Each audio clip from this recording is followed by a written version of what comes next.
আসসালামু আলাইকুম everyone, welcome back to my channel Sanu cooking. আজকে আমি চলে এসেছি নতুন একটা রেসিপি নিয়ে সজনে শাকের। তাই সবার প্রথমে এখানে আমি 2 আঁটির মতো সজনে শাক নিয়ে নিয়েছি আর সজনে শাকটা খুব ভালো করে বেছে নিচ্ছি। এই যে পাতাগুলো থেকে এইভাবে টানলে কিন্তু সজনে শাকটা খুব ভালোভাবে বের হয়ে চলে আসবে, একটা একটা হয়ে যাবে। এইভাবে আমি প্রত্যেকটা সজনে শাক খুব ভালো করে বেছে নিচ্ছি। আশা করছি রেসিপিটি খুবই ভালো লাগবে, আর যদি ভালো লেগে থাকে প্লিজ একটা লাইক দিয়ে ভিডিওটি কন্টিনিউ করবেন। এইভাবে আমি প্রত্যেকটা সজনে শাক ডাঁটা থেকে বের করে নিচ্ছি, দিয়ে খুব ভালো করে শাকটা বেছে নিচ্ছি। শাকগুলো আমার খুব ভালো করে বাছা হয়ে গেছে। এবার একটু হাত দিয়ে আমি এইভাবে পাতাগুলো একদম ছাড়া ছাড়া হয়ে যায় আর একটা একটা হয়ে যায়। আপনারা চাইলে এটা বটি দিয়ে একটু কুচি কুচি করে কেটেও নিতে পারেন, তাহলে আরও ভালো লাগবে। আমি এভাবে হাত দিয়ে করে নিলাম। এবার চলুন পরের স্টেপে চলে যাই। এবার একটা হাঁড়ি আমি আগে থেকে বসিয়ে দিয়েছিলাম গ্যাসে গরম হতে, আর অল্প একটু পানি দিয়ে দিয়েছিলাম আর অল্প একটু হলুদ অ্যাড করেছিলাম। পানিটা খুব ভালোভাবে ফুটে এলে এখানে আমি শাকগুলো দিয়ে দিলাম। দিয়ে শাকটা আমি খুব ভালো করে একটু সেদ্ধ করে নেব। যেহেতু সজনে শাক একটু খসখসে টাইপের হয়, তাই একটু ভালো করে সেদ্ধ করে নিতে হবে। আর শাকটা খুব ভালোভাবে আমার সেদ্ধ করা হয়ে গেছে। এবার আমি একটা ফ্রাইং প্যান নিয়ে নিলাম গ্যাসে, আর দিয়ে দিলাম আমি অল্প পরিমাণে সরিষার তেল। এবার আমি এখানে দিয়ে দেব লম্বা লম্বা করে কাটা আলু। এই আলুটা আমি খুব ভালো করে ভেজে নেব। আলুতে আমি অল্প একটু লবণ অ্যাড করে দেব, আর এখানে আমি কিছু অ্যাড করব না, শুধুমাত্র আলুটা এমনিই তেলে ভেজে নেব আমি একটু লবণ দিয়ে।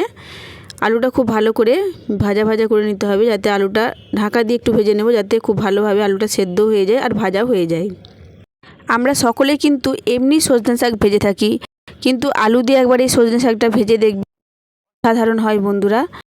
এবার আমি আলুটা ভাজা হয়ে গেছে, একটা বাটিতে তুলে নিচ্ছি। এবার ওই তেলে আমি আরও একটু তেল দিয়ে দিলাম, দিয়ে এখানে আমি দিয়ে দেব স্লাইস করে কেটে রাখা একটা পেঁয়াজ। পেঁয়াজটা দিয়ে একটু হালকা নাড়াচাড়া করে নেব। যে সকল বন্ধুরা এতদূর পর্যন্ত আমার ভিডিওটা দেখে এলেন, প্লিজ একটা লাইক দিয়ে দেবেন। আপনাদের একটা লাইক আমাকে উৎসাহিত করে পরবর্তী ভিডিও বানানোর জন্য। এখানে আমি দিয়ে দিলাম একটা কাঁচা লঙ্কাকে কেটে দিয়ে দিলাম। আপনারা কাঁচা লঙ্কার পরিবর্তে এখানে শুকনো লঙ্কাও দিতে পারেন, শুকনো লঙ্কার ফ্লেভারটাও এখানে খুবই ভালো লাগবে। এবার পেঁয়াজটা হালকা ব্রাউন হয়ে এলে এখানে আমি অল্প একটু গোটা জিরে দিয়ে দিলাম। গোটা জিরেটা আমার আগে দেওয়াই দরকার ছিল, আমি একটু শেষেই দিলাম।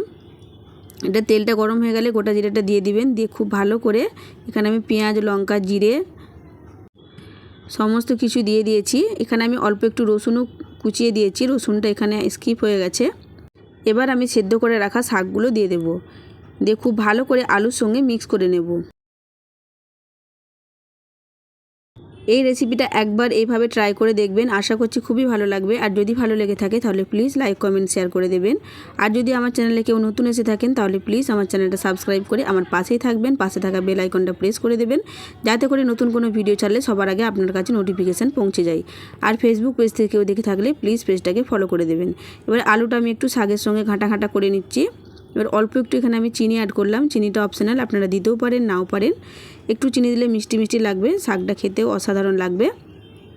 এইভাবে আমি আরেকটু দেখুন আলুগুলো একটু ঘাঁটা ঘাঁটা করে নিচ্ছি। এই সজনে শাকটা এইভাবে গরম গরম ভাতের সঙ্গে খেয়ে দেবেন বন্ধুরা, অসাধারণ লাগে। আজ তাহলে আসি, ফিরে আসবো নতুন একটা ভিডিও নিয়ে। ততক্ষণ সবাই ভালো থাকবেন, সুস্থ থাকবেন। আল্লাহ হাফিজ।